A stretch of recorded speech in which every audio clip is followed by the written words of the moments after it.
If you could be any race other than the one you are, which would it be? That's a great question. Black? What is your current race? I'm white. What is one thing that you take pride in about being white? There's a lot I look down upon being white. What is something that you appreciate about black culture? I just went to a recent concert that had a lot of black artists that I think are extremely inspiring. A lot of what they rap about is something that I cannot experience firsthand, and I'd like to understand it better, and part of that understanding I don't think I will achieve because I'm white.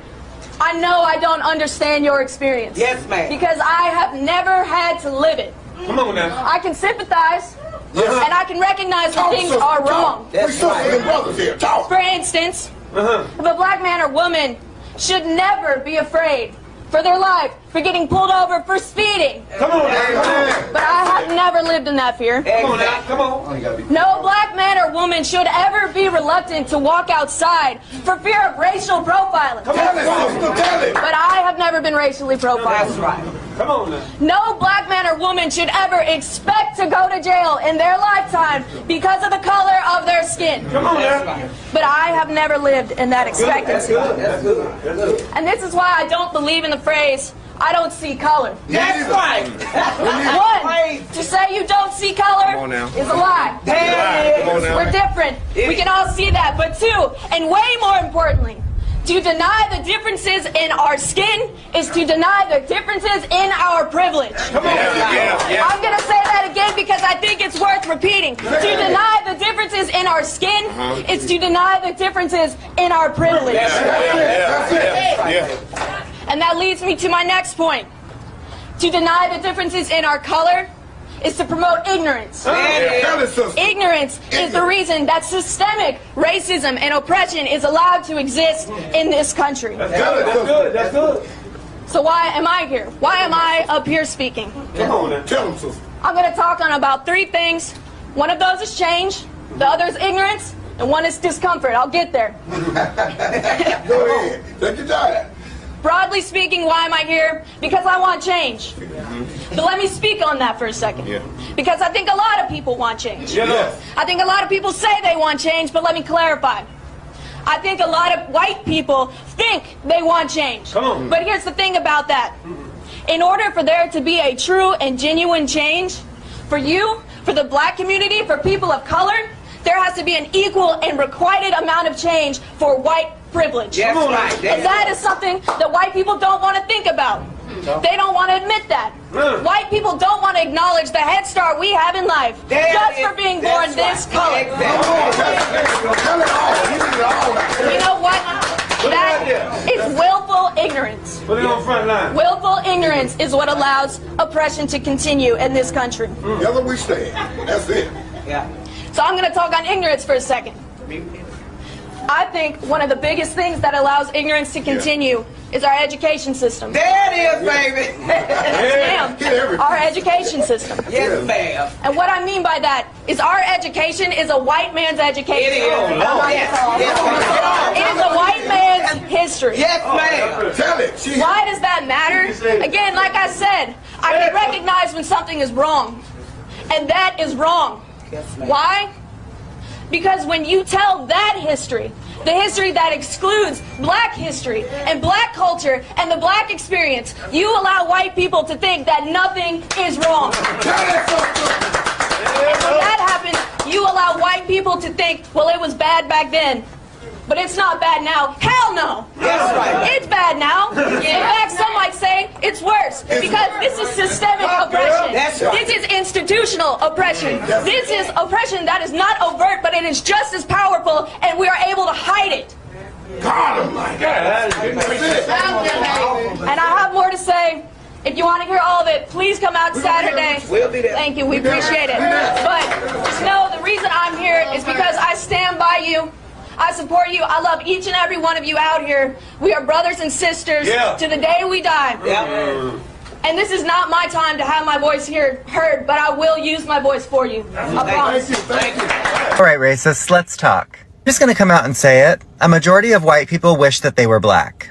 They wish that they had the ability to create or invent. They wish that they had the ability to wear a variety of hairstyles. They wish that they had the ability to dance. They wish that they had original fashion. They wish that their style was memorable. They wish that they were able to turn heads in public. They wish that they could spend more than 2 hours in the sun. They wish to be desired. They wish that they could smell as good as black people. They wish that they were as superior as black people. They wish that they were as athletic as black people. Even wish that they were indigenous and could be gifted an entire planet from the Most High. They wish that they could excel at music and the arts. They wish that they could be scholars like black people. They wish that they were as intelligent as black people. They wish that they could even cook like black people. They even wish that they could look as cool as black people do in their cars, which explains why they have the windows rolled down at all fucking times. And the real big one. They really wish that they could age as gracefully as black people do.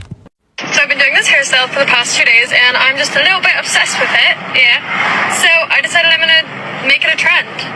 I'm gonna call it Sticky Bangs, and I love it. So if you want a tutorial, just... Hey, what did you tell Cora you want to be when you grow up? Black. You want to be black when you grow up? Why do you want to be black when you grow up? Because I love to be black. You love people who are black? Yeah, black is rough. It's what? Black is rough. It's rough? No, black is... I don't even think he knows what he said. Black is what? Black is good. It's good? Yeah. Aw. Yeah, but saying good. You were saying good? Yeah, what am I? You're white. Hey, hey, go over there. So unfortunately, you can't be black when you grow up. But you can have lots of friends who are black. You can respect black and, yeah, not that's be good. mean.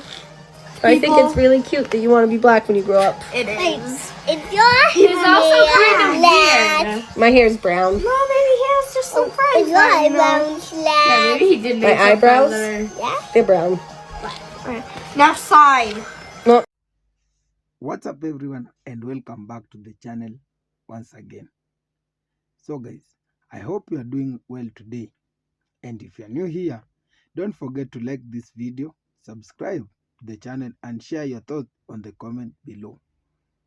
I always enjoy hearing your opinions because respectful conversation help us all to learn from one another.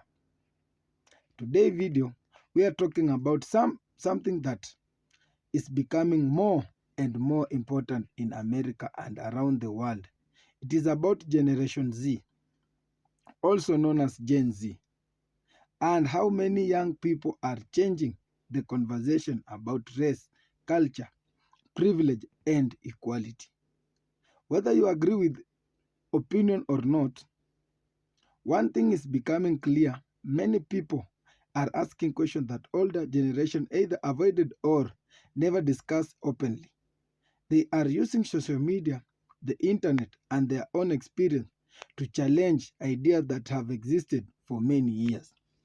Remember to watch this video till the end, and I'll be back with more comments, and all full credits goes to the original creator of this video. My name is Daniel Mattingly, and apparently this school doesn't know better than to give an angry gay kid a microphone.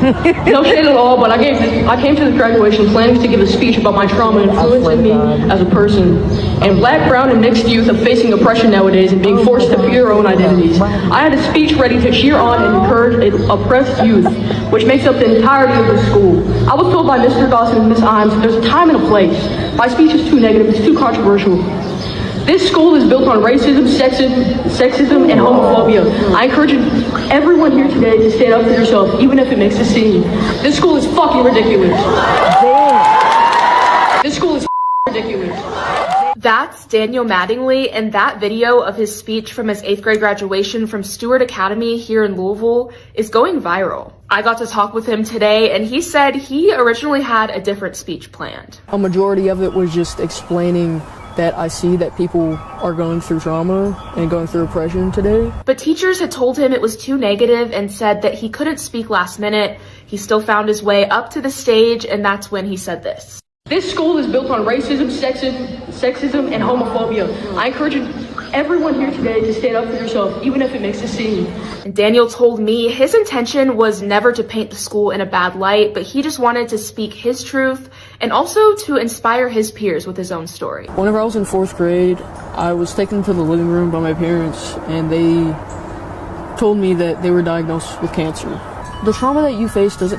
How do you think that Gen Z's changed fashion as a whole? Some kids are like so straight crazy right jeans, now. and some kids are like, I only wear thrifted stuff, so like kind of like split. Right, like I think it's this like revitalized revolutionist. I think we're starting to reuse a lot of the stuff, and I don't think it's looked down upon to reuse like pieces very often. Like I'll see a lot of Y2K mixed with like 70s and 80s. A big wave of independent designers and brand thrifting platforms like Depop. And Fashion scene, like Gen Z is like adapting as like we're these rebels, and like we're bringing this new revolution of fashion. Hey, I want to show you something. I've been saying for a while that Gen Z was going to be the generation to really propel us forward and spark change, but let's take a look at Generation Alpha. The majority of America will be minorities by 2045, with white people dipping below 50% of the population. You can see that Gen Z is going to be the last generation in America with the majority of a white population. Generation Alpha has the largest minority population, and around 2045, white people will fall below 50%. I'll just leave this information here, but I just want to say that I am so excited to see this change in my lifetime. This one to my homegirls. If I told you I stopped fucking with him and you check my location and I'm at his house, whoop-de-fucking-do. If I told you I stopped fucking with him and you see us out to eat, you see his name pop on my motherfucking phone, whoop-de-fucking-do, bitch. I can't leave him alone. What does drip mean? Like style. Yeah, like if you see me right now, you say I'm drippier. If you want to call somebody cool, what would you say? Like Probably like mad lit on God or something. mad lit on God? Yeah, like G-O-D? Yeah, mad lit. Shape you. Hi, my name is Brad Taylor, and I just finished my freshman year at RHS. I've been a part of District 196 schools now for 10 years, and I'm going to give you a glimpse today of what's actually going on inside these schools. Despite the board's attempt to deny it, District 196 schools are quickly becoming a place where promoting activism is actually more important than promoting education. I'll take you back to my first day at RHS this fall. The principal came out and gave us a heartfelt speech about equality and standing together. He began to list countless races, such as Latino, Asian, expressing how much they matter and how important they are. But never once did he mention a race or identity that reflects me, or half the kids that were in the class. Now, members of the board, I know you haven't been to school in a while, and I know none of you, or most of you, don't have any kids left in the school district. But you must admit how uncomfortable it will be to be characterized just by your skin color on the first day of school, and be thought that you were wrong just because of your skin color. So I'll never forget the look one of my friends gave me from across the room as we were sitting there listening to this blatant bias being expressed in the so-called equity statement by the leader of our school. To be clear, I don't need you to tell me that I matter, but hearing the condolences given to other races and leaving just one race out, inevitably you'll start to feel like you've done something wrong. And in our principal's attempt to unify us, he instead created unwarranted boundaries and barriers between his students, pitting us against each other based on characteristics that we can't control. In another separate instance, I was told that writing "All Lives Matter" on the whiteboard was political and could be seen as offensive. When I questioned the teacher after class, she told me that she didn't have an answer and she just had to erase it, and it was quickly erased. There are political signs all over RHS about specific races that matter, specific sexual orientations that matter, and specific perspectives that matter. But when I questioned the RHS administration about how these signs were political, they told me that they were supporting human rights. So when I questioned why the equity statement couldn't represent all students, they told me that to even ask that question was outlandish and offensive. And when I asked why that was, they told me, quote, "Whites have a pretty good situation right now," unquote. So is that not racism? Disregarding my question merely because of the color of my skin? To be honest, after enduring a year of the people in charge telling me that I'm a racist and I'm privileged and pointing out our irreversible differences, I've never noticed race more. And it's becoming the first thing I notice when I meet someone, which has never before been the case. RHS administration confidently told me that RHS students and staff are happy with their equity statement. But from my experience in talking with other students, this is not the case. I know many kids who disagree with their teachers, but they're too scared to stand up because they're worried that their grades will be docked and their learning experience will be affected. My honors government teacher, I'm not going to say his name, but he's mentioned that Democrats care more about all people while Republicans only care about themselves. And he's also inferred to us that socialism is better than democracy. He even had a statue. He had a statue of a socialist leader in his classroom. I've been told by a lot of kids that they just stay silent and adjust their schoolwork to reflect an acceptable opinion to secure a good grade. I've been approached by multiple teachers who have told me in private that they just want to say that they agree with me and they support me standing up, but they can't say it in front of the class for fear of being disciplined by the administration in some way or losing their jobs. There is clearly only one way to think in this district, and that is that they are teaching their kids to shut up if they don't agree. Now, members of the board, I want you to take a good look at yourselves in the mirror tonight and ask, are you really standing up for the equality of all people, or are you just pushing a damaging political ideology on our students? A fellow coworker at my job, who by the way is of color, discreetly told me that the schools seem to be pushing a very leftist agenda in class. This proved that not everyone is happy with your school, and not everyone who isn't happy is white. Now, due to all these instances I've mentioned and many more that I can't fit in this 5-minute speech, I've decided to leave this district and continue school on a private Christian school online.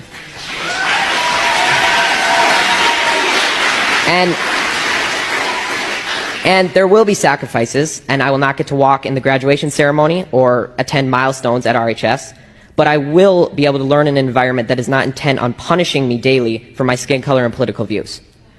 Now, regardless of how you take my speech, whether you just shrug it off as malarkey or Fox News talking points, I encourage you to think about it, because someday I'm going to be a leader. I may be the president, a governor, or just a professional golfer. But I will never stop believing that everybody has value, no matter their skin color or personal beliefs. And it's a shame that you're not going to be able to say that I was an alumni of RHS in District 196. Thank you. I wanted to be black so bad growing up as a kid because I grew up in the 90s watching black sitcoms like Martin, Family Matters, Fresh Prince, The Hughleys, you know, all that stuff, right? I gave Full House a chance, but I didn't really understand it. So, you know, I'm sorry, white people, I gave it my best. But the thing about these black sitcoms was that they always had family barbecues. And growing up in a Korean immigrant household, we never had that. Okay, we just ate in silence. It was very scary being around my dad. He'd be like, just eat more.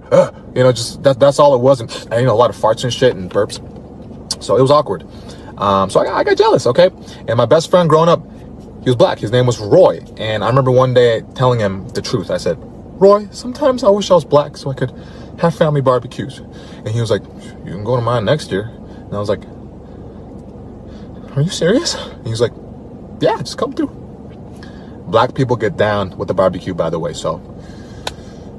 Black tomorrow, this is exactly what I would do. Number one, apart from saying the N-word and all that, I would get a lot of money. Now, there are government programs and government assistance designed specifically for black people today in America and Canada. I would apply to literally every single one of them and get that check. Number two, my tuition. Again, if you are black, there are programs designed specifically for black people to help them pay their student fees. Get on that. If you wake up black and you don't get your school paid for, what are you doing? Oh, sometimes I wish I was black. So I used to have black teammates when I played basketball, and they would go block the shot and they'd be like, get that shit out.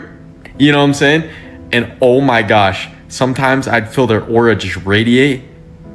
If I was black, I would say the N-word so many times. I would legit spam that shit. But I'm a white guy, so I don't say it.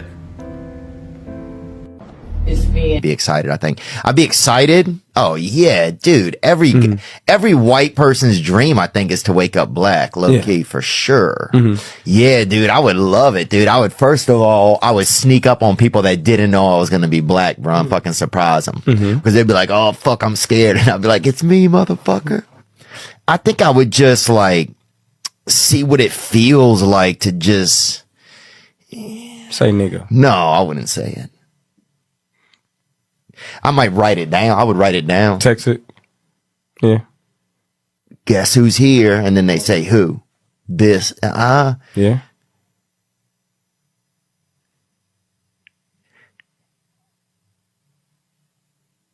go. It's your turn. If you woke up black, name one thing you would do that day. Now, disclaimer, this comment section was very, very respectful.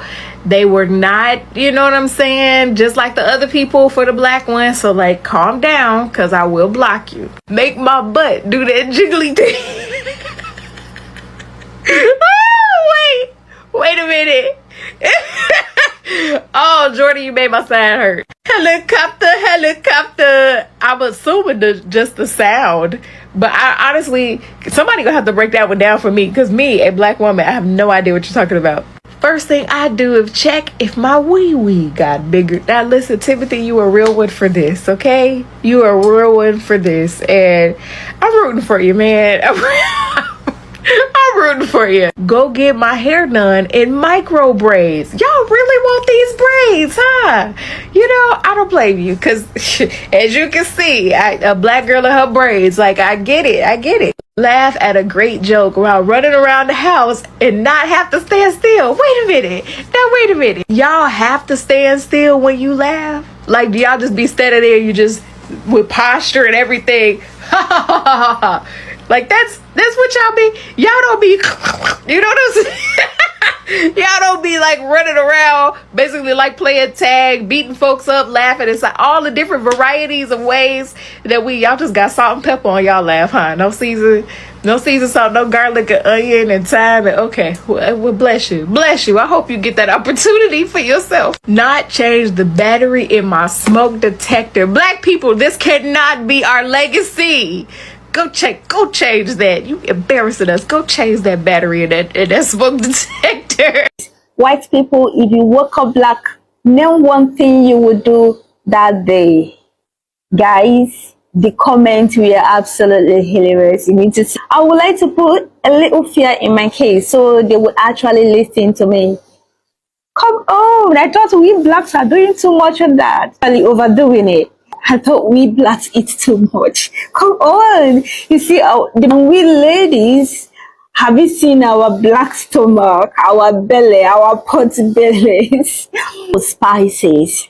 Simple, like a little extra on that. If you do, you're going to end up your toilet most of the night. So be careful with that, guys.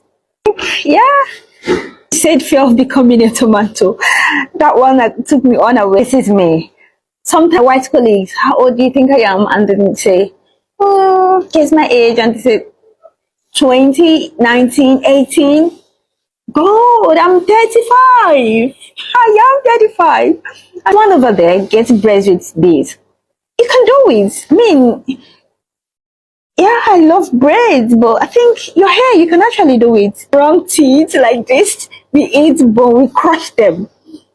Want to be black. Anyone who grew up going to Korean church can tell you, kids who came straight from Korea, we call them FOBs, FOBs. They were fresh off the boat. Once they got a little better at English and they were starting to settle in, it's like, okay, they're SODs. They're still on the dock. And those of us who were born and raised in the US who suck at speaking Korean, they would call us bananas. We're yellow on the outside, but we're white on the inside. And the last term was actually rotten banana. Okay, so people who are yellow on the outside and black on the inside, that was us. It sounds a little derogatory, but actually it's the most aspirational term of all of these. Almost every Korean kid, they'd be grown up in the suburb, wearing big baggy jeans, gold chains, speaking Ebonics. Like, we want it to be black. But it's like, come on, man. Who do you think you're fooling? Why do Korean men perm their hair? Why did I perm my hair? White men don't perm their hair. Who has curly hair? Black men have curly hair. I'm telling you, Korean men secretly want to be black.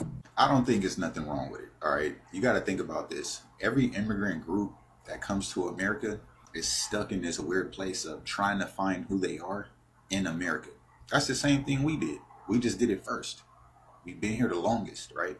So when other groups come, they look at us and they go, damn, if they can adapt, we can adapt. And then they just adapt to us.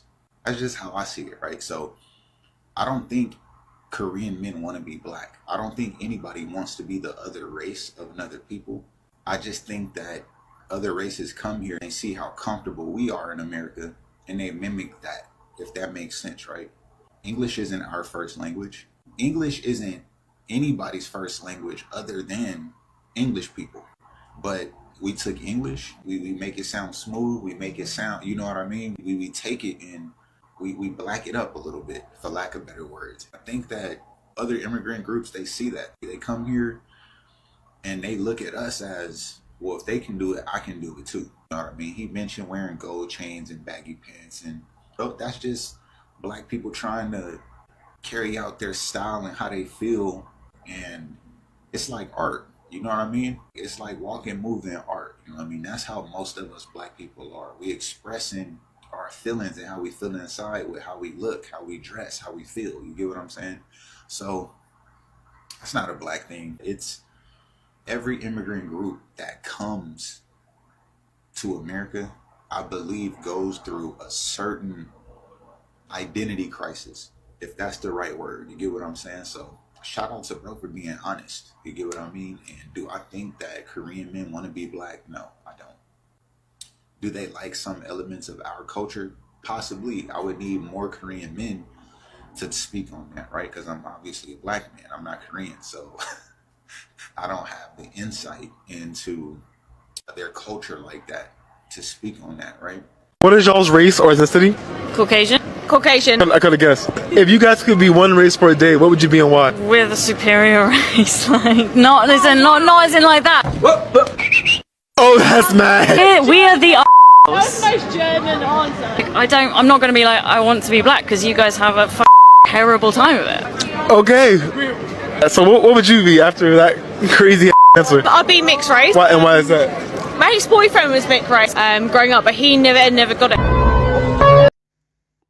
So guys, hope you've watched the video and you've enjoyed your viewing, or you've got a message or something that is going on in the United States with the Gen Zs. One of the biggest topics in this discussion is how many young white Americans are talking openly about black culture and white privilege in the past. These conversations were often uncomfortable. Many people prefer to avoid talking about race altogether. Some believe that saying "I don't see color" was enough to solve the problem. But many Gen Z young people see things differently. Instead of pretending race does not matter, they are asking why certain communities have different experiences. They are looking at history, education, housing, policing, employment, and other areas where inequality still exists. They believe understanding these differences is an important step toward creating a fairer society. Some white Americans have also spoken about how much black culture has influenced their lives. From music and fashion to sports and language, black culture has shaped popular culture around the world. Many are willing to admit this openly and give credits where it is due. However, many also recognize that enjoying black culture is different from understanding the struggle many black Americans have faced throughout history. You can appreciate the music, the fashion, or entertainment, but that does not automatically mean you understand discrimination, inequality, or the challenges that many families continue to experience today. Another part of this discussion focuses on schools. One story that receives a lot of attention involves a student named Daniel Maglingly. During his 8th grade graduation speech, he chose to speak about what he believes were problems in his school, including racism, sexism, and homophobia. According to the reports, he had been advised not to discuss this topic, but he decided to speak anyway because he believed they were important. For some people, Daniel showed courage. They believe young people should speak up when they see unfair treatment or injustice. Others disagree with his decision. They felt that a graduation ceremony was not the right place for political or social criticisms. This shows how divided opinions can be, even when the goal is to improve society. The video also discussed another student, Brad Taylor, who raised concern from a different perspective. Brad urged that schools should allow more viewpoint diversity. He believed Students with conservative opinions should sometimes feel uncomfortable expressing their views because they fear criticism or being ignored. This is another interesting part of today's discussion. It reminds us that freedom of speech means allowing people to express different opinions peacefully. A healthy society should be able to hear different viewpoints without immediately attacking each other. Whether someone lands left or right politically, respectful discussion is always more productive than insult and anger. The commentary also described Gen Z as an audit generation. This is a very interesting way of looking at today's young people. Unlike previous generation, Gen Z has grown up with smartphone, social media, YouTube, TikTok, online documentary, podcasts, and unlimited access to information. Within a few minutes, they can compare different news reports, watch historical videos, listen to experts from different countries, and hear personal stories from people around the world. This access to information has changed how many young people think. Instead of accepting everything they are told, many now ask questions. Why is society organized this way? Why are some communities richer than others? Why do different groups have different experiences with education, healthcare, or policing? Why do some historical events receive more attention than others? These questions do not always have simple answers, but asking questions is an important part of learning. Of course, having unlimited information also comes with challenge. Not everything online is true. Social media spreads facts very quickly, but it's also spread rumors, misinformation, and misleading videos. That is why critical thinking is so important. People should also always verify information before believing or sharing it. Another major point in this discussion is the global influence of the Black culture. Today, people around the world enjoy hip-hop, R&B, jazz, gospel, fashion trends, hairstyle, sports, movie, and many other cultural contributions that originated in Black community. These contributions have shaped entertainment across every continent. Many young people recognize this influence and openly celebrate it. But again, the discussion reminds us that appreciating culture should also include understanding its history. Behind many great achievements are stories of struggle, perseverance, discrimination, and resilience. Learning that history helps people appreciate the culture even more deeply. This video also suggests that Gen Z is a general more willing to have difficult conversation. Instead of avoiding uncomfortable topics, many people believe it is better to discuss them honestly. That does not mean everyone agrees. In fact, disagreements are common. But many young people believe silence does not solve problems. Talking, listening, learning, and respecting different experiences may not solve every issue immediately, but they can create opportunity for a greater understanding. At the same time, it is important to remember that no single generation has all the answers. Previous generation fought for civil rights, voting rights, education, workplace equality, and many other important causes. Today, young people are building on that history while facing new challenges such as social media, misinformation, mental health concern, economy uncertainty, and rapid technology change. Every generation contributes something valuable. The goal should not be criticized one generation against another, but learn from each other. As the video comes to an end, it leaves viewers with an interesting thought. Maybe Gen Z will not completely eliminate racism or inequality. These are very complicated issues that have developed over many generations.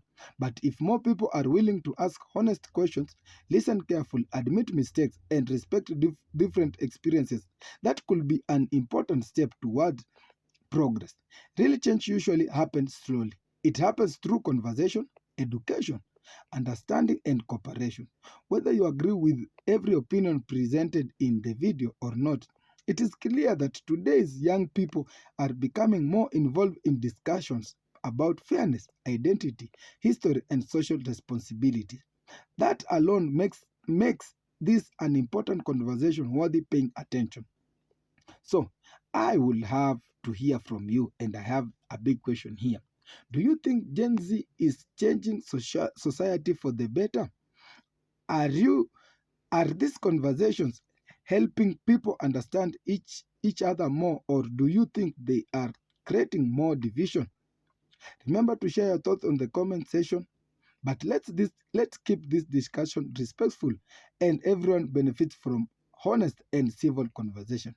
And if you enjoyed today's comment, don't forget to like the video, subscribe to the channel, and turn on notifications so that you can never miss on the future discussion. So thank you so much for watching. Till next time, one.